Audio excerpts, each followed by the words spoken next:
What is up, y'all? How's everyone doing today? I hope you guys are having a very wonderful day today. So, today's video I will be reacting to, just got posted right now. TikTok ban may hinge on Supreme Court precedent.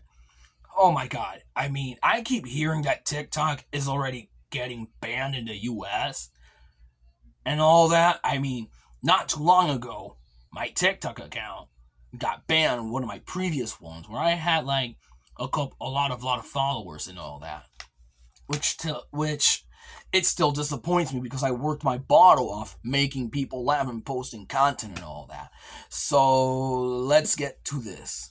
The Supreme Court debates whether to uphold a law that would lead to a ban of TikTok. Now, if the bill stands, the China-based social media app will either need to find new owners by January 19th or be blacklisted in the U.S. from app stores and web browsing. TikTok making the case that a potential ban violates the First Amendment right to free speech. The U.S. government expresses security concerns for the social media app's ties to China. Here's what TikTok lawyer Noel Francisco had to argue at the Supreme Court hearing. The government's real target, rather, is the speech itself. It's fear that Americans, even if fully informed, could be persuaded by Chinese misinformation. That, however, is a decision that the First Amendment leaves to the people. For more on the potential fallout, we've got Cornell. I mean, if that what the Supreme Court considers possible a TikTok ban, I mean, they should at least just do it right away. Okay? So everyone's like, oh, they're banning TikTok. They're banning TikTok. Well, I guess it is what it is. What can I say? I don't know. I mean, it is what it is, guys. I mean, I don't know. Let's continue. University Director of the Tech Policy Institute, Sarah Krebs. Thank you so much for being here, Professor. So as we look at this, what looks like the Supreme Court upholding this ban, in your view, why do you think that they did not necessarily find TikTok's arguments persuasive? Yeah, it's interesting that the Poly Markets and the consensus already has emerged that the courts did not find it persuasive, because I think it was a kind of case that, and I listened to all 2.5 hours, that when I first heard the first part of the hearings, I felt like the TikTok lawyers really took a beating. But I think the justices were also somewhat concerned, very concerned about the question of the First Amendment. But having said that, I think what the basis of this case is really about the content versus the ownership. And the First Amendment does not apply to foreign ownership, even if the TikTok lawyers are saying that, yes, it applies to the American content creators. That's a different argument than what the Supreme Court justices and the government were making about foreign adversary ownership of ByteDance ownership of TikTok. And so, Sarah, given all that. So, okay, now they have this app called Lemonade, but wait a minute, ByteDance.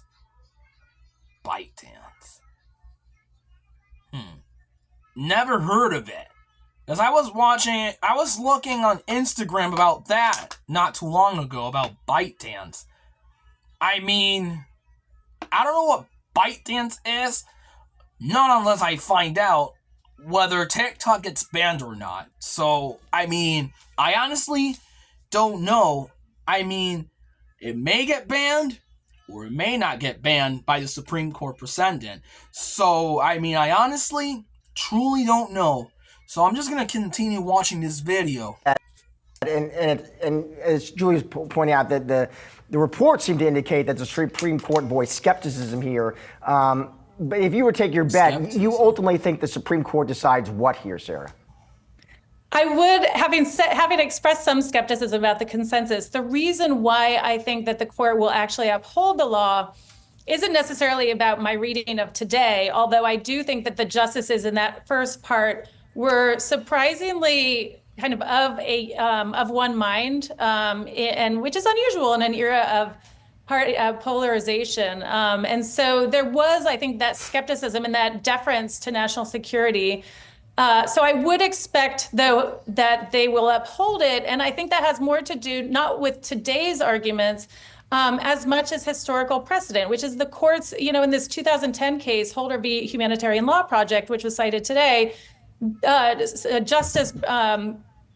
Supreme Court Chief Justice said that this is not a matter that the courts are not well versed in national security, and they don't want to have to adjudicate those kinds of decisions. So they generally will defer.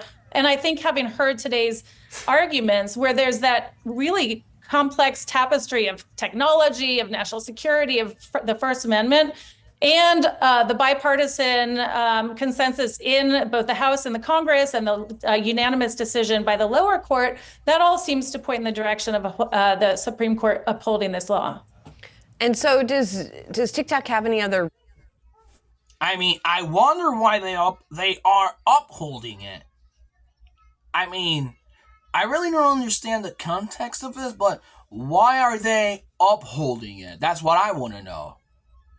To be really fair with you guys, I want to know why it's being upholded. Recourse at this point? Yeah, so they got to that in the last part of the hearing. So what happens? So the TikTok lawyer said, well, yes, we're going to go dark on January 20th.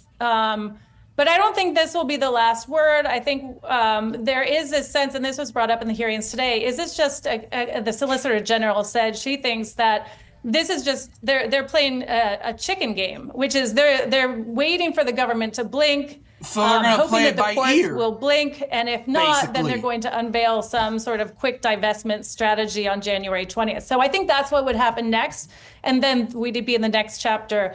I'm sort of skeptical that that TikTok will just go away on January 20th. I think that this was just kind of the most recent chapter in this saga. Another chapter, Sarah, of course, is the Trump chapter. And his sort of thinking about TikTok has evolved, Sarah, right? Because he was a critic of TikTok initially, but now it sounds like he would like to, if he had his way, kind of put a hold on all this until he moves back into the White House. What kind of power, what kind of legal authority does he have here, Sarah? Mm-hmm. Well, his legal authority is not to come in and be able to just reverse this. That's not how it works. What could happen, though, is that the Trump administration would be in a position to decide whether a possible divestment is adequate. So that then would go back to the president. And because of how complicated this is, and this question of backdoors and the ownership, it's difficult. It's a difficult technical question, and that could give him some sort of that discretion.